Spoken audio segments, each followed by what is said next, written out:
Basically क्या है कि बेसमेंट में पूरा पानी भरा हुआ है और ये पानी सीवरेज का वाटर है और पूरी बेसमेंट यहाँ से वहाँ तक आप देखेंगे, क्योंकि बेसमेंट एक जगह टूटी हुई है और कुछ टावर्स का सीधा फ्लश का पानी वो यहाँ आता है। और फिर यहाँ जो RWA एजेंसी जो मेंटेन कर रही है वो क्या करती है, ये सम्प पंप के थ्रू, ये देखिए कितना गंदा पानी है, और ये सम्प पंप के थ्रू ये सारा का सारा पानी रात को रेन वाटर हार्वेस्टिंग पिट में छोड़ दिया जाता है, जो कि टोटली वायलेशन है रेन वाटर हार्वेस्टिंग का भी। रेन वाटर हार्वेस्टिंग को भी ख़राब किया जा रहा है और ये पॉल्यूशन के नॉर्म्स को तो वायलेट करता ही करता है, क्योंकि ये पानी STP में जाने की बजाय ये डायरेक्टली आप देख सकते हैं आगे तक पूरा पानी पानी भरा हुआ है और अभी कोई बरसात भी नहीं है। पिछले लगभग 15 दिन से कोई बरसात नहीं है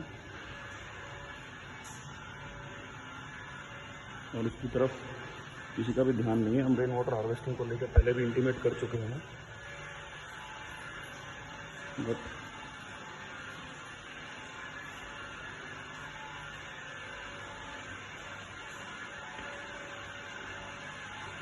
ये सारी ट्रेंचेस फुल हैं, ट्रेंचेस में पानी निकलने की जगह नहीं है। अब ये ट्रेंचेस खाली कब होती हैं, जब ये सारा का सारा पानी रेन वाटर हार्वेस्टिंग में छोड़ दिया जाता है।